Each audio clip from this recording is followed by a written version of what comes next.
Okay. Stop me if you've heard this one before. A samurai, a military general, and a honey-obsessed bear walk into a bar. I know this sounds like the start of a bad joke, but it's practically a masterclass in business strategy. A couple months ago, we talked about stoicism for CEOs, modern leaders looking back at ancient philosophy.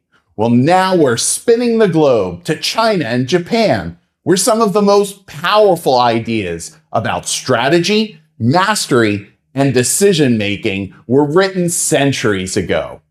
In this video, I'm going to show you how Sun Tzu, Musashi, and yes, Winnie the Pooh can help you think more clearly, communicate more precisely, and sound more confident in business English.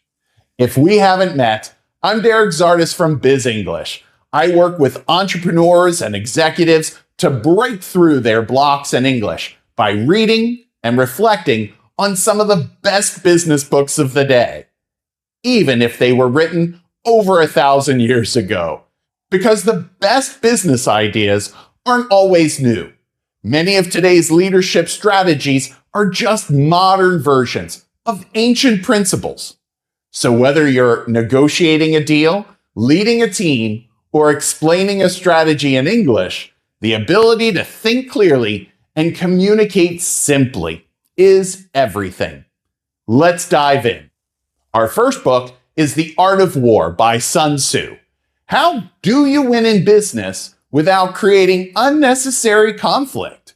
Sun Tzu's The Art of War is one of the most influential books ever written on strategy, but it's not really about fighting. It's about thinking. Written around the same time as the fall of the Roman Empire, Sun Tzu teaches that success comes from preparation, positioning, and understanding both yourself and your opponent. The goal isn't to work harder, it's to win smarter, often by avoiding conflict altogether. For business English learners, the book is incredibly useful because of its clear, structured language. It helps you speak about strategy, risk, and decision-making with precision and confidence. Next, The Book of Five Rings by Miyamoto Musashi. What does it really take to achieve mastery in your field? Written shortly after Shakespeare wrote his final play, Musashi's The Book of Five Rings goes deeper into personal discipline and mastery. Drawing from his life as a samurai, he explains how success comes from focus, awareness, and constant refinement of your skills. This isn't about shortcuts. It's about showing up every day, improving your craft, and staying mentally sharp. For professionals learning English, Musashi's direct style helps you communicate ideas about performance, competition, and excellence with clarity and authority. The Tao of Pooh by Benjamin Hoff. What if trying less actually made you work more effectively? The Tao of Pooh may have been written only 30 years ago, but its wisdom predates The Art of War by about 400 years and takes a completely different approach. Through the simple character of Winnie the Pooh, Benjamin Hoff introduces Taoist ideas like balance, flow, and effortless action. The message, overthinking and forcing results often leads to worse outcomes. Sometimes the smartest move is to step back, simplify, and let things unfold naturally. For business English learners, this book helps you express ideas about balance, simplicity, and thoughtful decision-making in a way that feels natural and relatable. All right, time for my tip-top tips. 3 from each book that you can start using immediately. From The Art of War, win before the battle begins.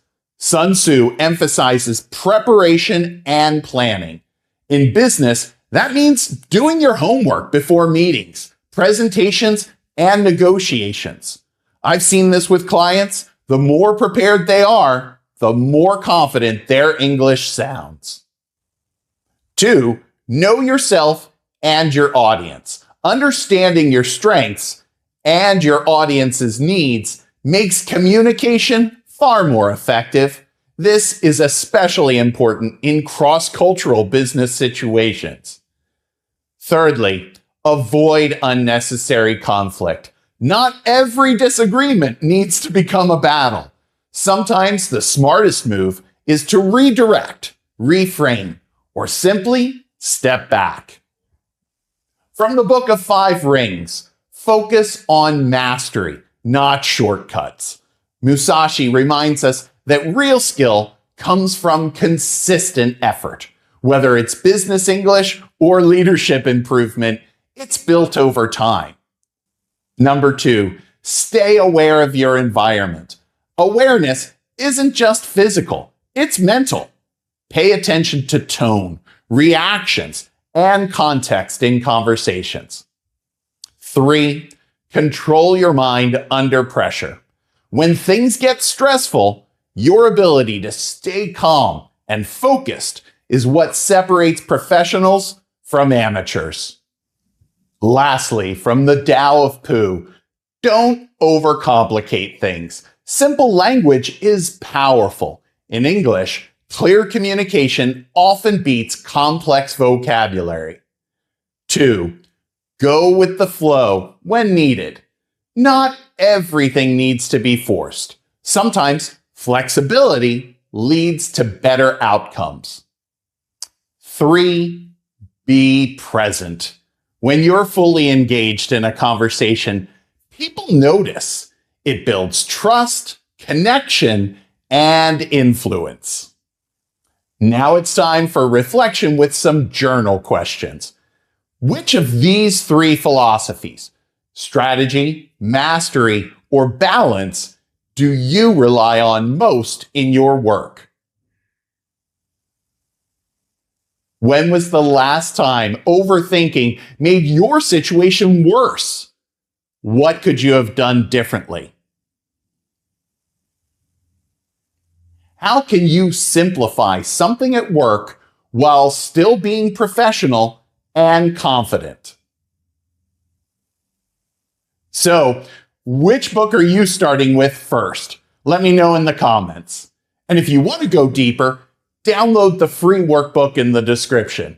It includes the full transcript, vocabulary, and extra questions to help you apply these ideas to your English and your career.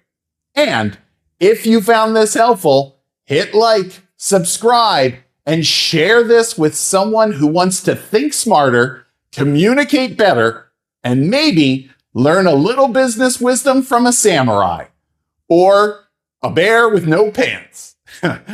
Let's keep building your English and your thinking one idea at a time.